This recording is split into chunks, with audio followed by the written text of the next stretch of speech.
Oi, meus amigos, boa tarde. Pois é, meus amigos, como eu já tenho algum videozinho aí gravado no YouTube, eu vou iniciar mais um, sabe? Só que eu acho interessante é que às vezes aparecem certas pessoas aí, inclusive da parte feminina, só porque estão naquela base, né? Que muitos gostam.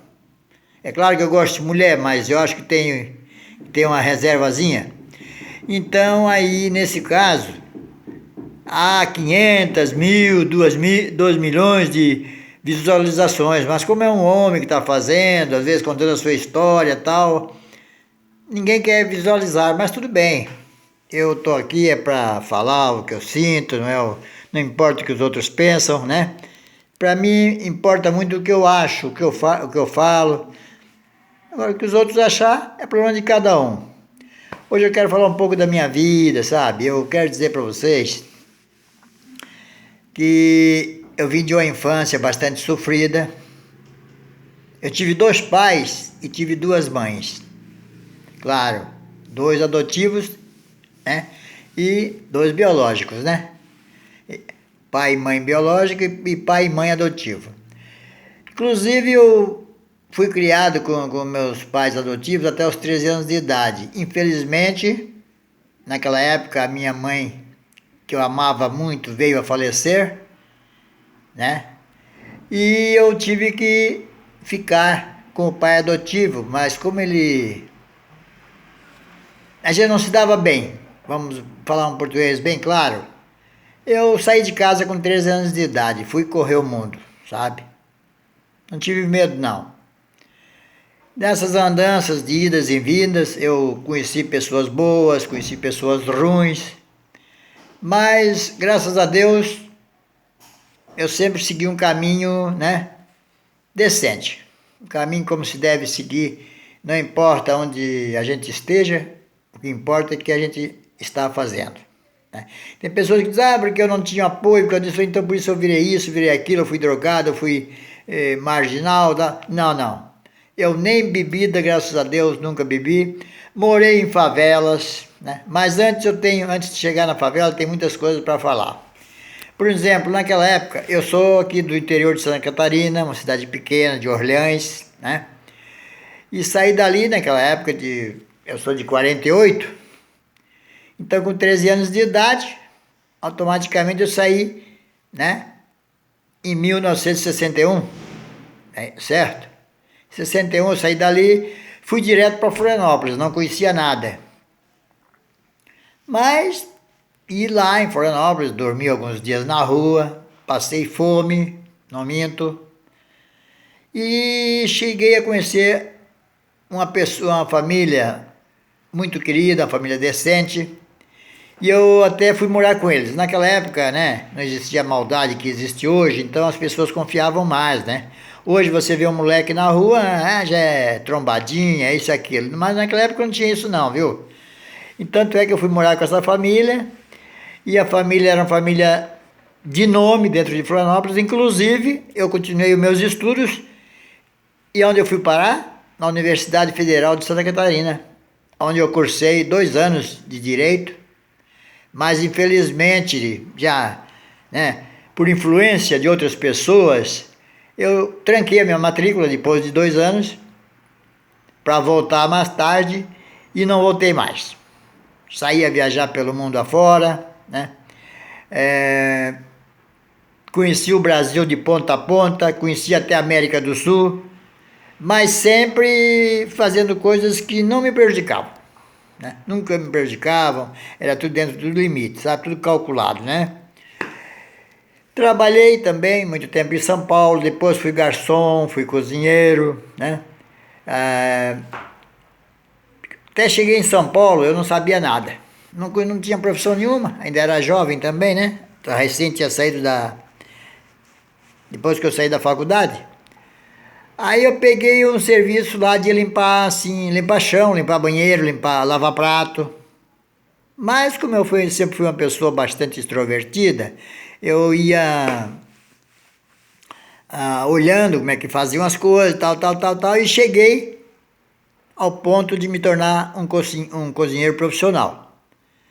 Mas também, como eu sempre tive é como se diz, aquela ganância de ser um pouquinho mais, um cargo mais elevado, tal, e que ganhasse um pouquinho mais, eu passei a ser garçom. Passei a ser garçom e comecei a trabalhar em casas noturnas, né? E em São Paulo era muito comum, principalmente lá na Baixada Santista, aquelas casas receber turistas de navio, né? Era gregos, lá do Oriente Médio, japoneses, italianos, franceses, enfim, de toda parte da Europa e do Oriente Médio vinha aqui para o Brasil, né? Navio, atracavam no Porto de Santos, e eles trabalhavam na época com dólar. Então eu, malandro como era, né? Eu em vez de trabalhar, atender as mesas, eu ia para a porta, atender quem chegava. E a casa, por exemplo, se pagava no dólar, naquela época, vamos supor assim, fazer uma suposição, pagava dois cruzeiros num dólar, eu dizia, ó, a casa está pagando 1,50. Aí eu trocava ali na porta 1,50, e no fim da noite eu estava com o bolso cheio de dólar, né? E subia para São Paulo e depositava no Banespa, sabe? Era sempre no Banespa, meu banco de São Paulo era o Banespa. Então, assim, ia levando a vida, cheguei a ter um dinheirinho bom lá no banco. Mas, por outro lado, eu tinha um defeito que eu acho que eu herdei do meu pai biológico, sabe? O meu pai teve 6 mulheres, que eu saiba, que eu sei, 23 filhos, né? E esse ponto eu puxei dele. Eu não gostava de ficar com uma mulher só, pra mim tinha que estar mudando toda hora, e sabe que mulher, sabe como é que é, né? Custa dinheiro. Então eu não estava nem aí. Eu queria mais era ver o circo pegar fogo, né? Gastava com uma, gastava com outra. Às vezes vivia abaixo de reativan, trabalhando de dia e noite, porque eu pegava casas que trabalhavam 24 horas e eu trabalhava dia e noite para faturar mais, claro, sempre faturar mais. E o que acontecia? Ia pra gandaia, ia encontrar com as minhas amigas e botava tudo fora, tá? No fim, para vocês terem uma ideia, eu não adquiri coisa nenhuma. Tive carro, lógico, tive casa. Depois, já com 40 anos, 39 anos de idade, eu vim a casar. Conheci uma moça aqui em Santa Catarina, né? Voltei para cá depois. Aí casei, tive um filho, mas esse casamento não durou mais de 3 anos, não. Sabe que eu não era de ficar assim com uma mulher só, e ela mesmo sabia disso aí. Esses 3 anos que eu tive com ela, mas sempre pulando de galho em galho. E o que aconteceu? Larguei ela, dei a casa, dei carro para ela lá perante o juiz, né? Para ela não me cobrar pensão do filho. Ela criou um filho, só que é o único filho que eu tenho. E assim foi passando a vida. Até que eu cheguei a um tempo, né, que eu resolvi largar tudo. Eu digo, olha, eu não quero saber de mais nada, não vou trabalhar, não vou ter mais assim ninguém comigo e vou viajar. E vocês sabem como é que eu fiz? Eu não fui viajar de avião, não fui viajar de ônibus, não fui viajar de carro, não fui viajar de navio, não fui viajar de nada, não. Eu fui viajar de bicicleta. E de bicicleta eu corri o Brasil de ponta a ponta. Corri a América do Sul. Eu tive 4 anos fora do Brasil, sabe? Correndo a América do Sul, do Uruguai ao Peru. Depois eu tinha um amigo, era 2 loucos na estrada, sabe? Eu tinha um amigo, aí inventamos de ir para os Estados Unidos. E fomos até lá em Honduras. Quando chegamos em Honduras, aí a situação pesou, a barra lá não era fácil, era cheio de traficantes e bandidos, né? A gente resolveu voltar, não fomos à frente não. Aí eu voltei de novo para São Paulo. Aí o meu amigo, nesse caso, nessas alturas, foi para um lado, eu fui para outro. Voltei para São Paulo de novo. Cheguei em São Paulo. conheci pessoas que muita gente gosta e que outros não gostam. Eu conheci o Lula, pessoalmente, conheci a Dilma. O Lula bebia cachaça nos botecos, lá em São Bernardo do Campo, lá perto da Brastemp. A Dilma trabalhava com ele, mas sempre foi esparra dele, sabe? E o que aconteceu? O Lula também não era de trabalhar, não. O Lula era malandro, veio lá do Recife com os irmãos deles, que parece que era 7, o pai alcoólatra, tá? Então ele nem se dava com o pai, porque ele tinha raiva do pai, porque o pai maltratava muito a mãe dele. O que aconteceu? O Lula ficou ali em São Bernardo do Campo e o pai dele foi embora para Santos. Quando o pai dele morreu, falaram para ele: Lula, teu pai morreu. A única coisa que ele disse foi o seguinte: já enterraram aquele miserável? Porque nem o pai ele foi ver. Aí tinha um tal de Mendonça, que era presidente do Sindicato dos Metalúrgicos na época, sabe?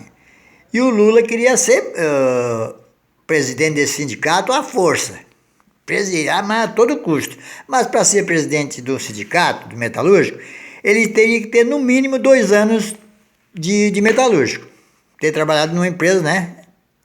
Para ser metalúrgico, no mínimo 2 anos. O que ele fez? Ele arrumou um emprego no metalúrgico, cortou o dedo mindinho, se aposentou.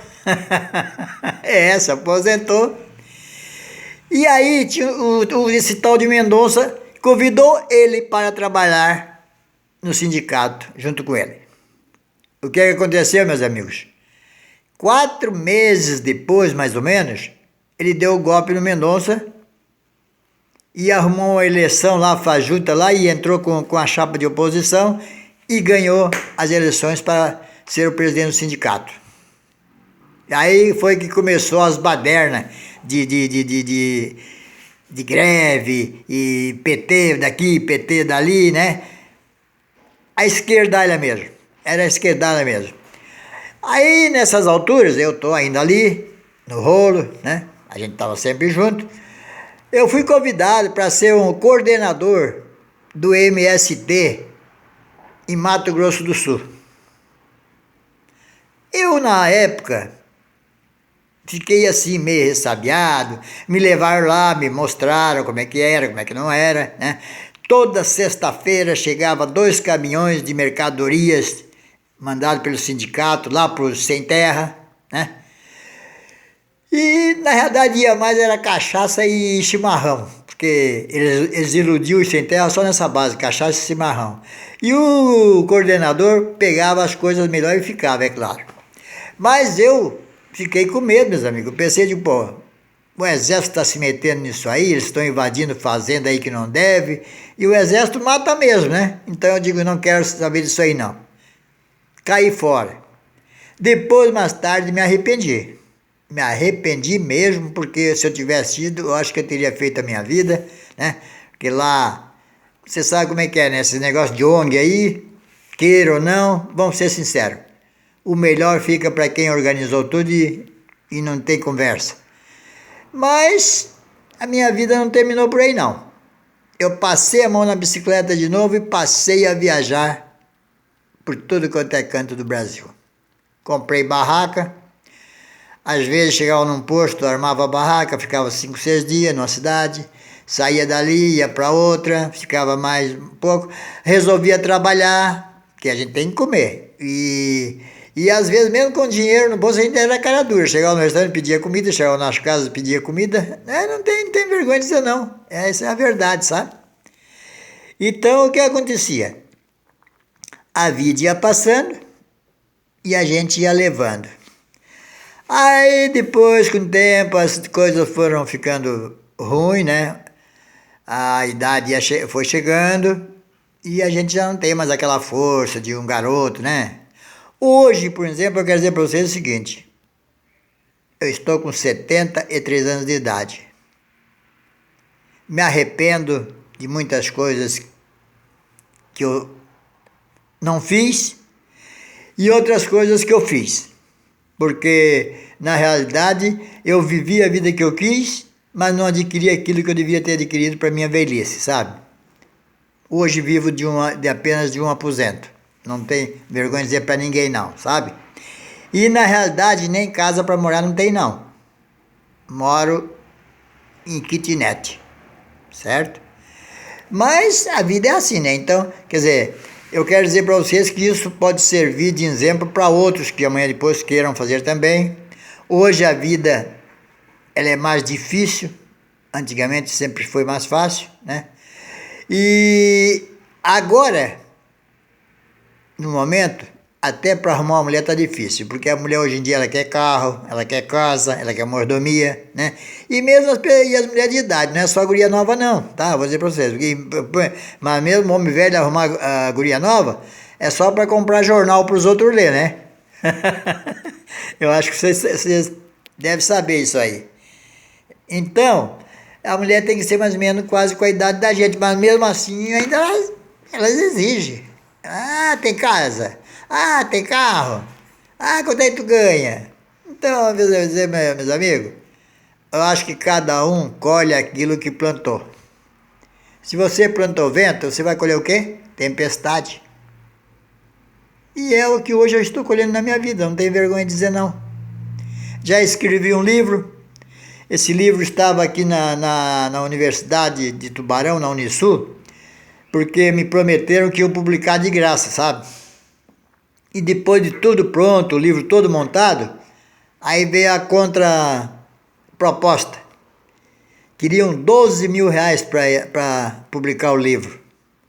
Aí eu falei, digo, não tenho, não quero, desse jeito nem...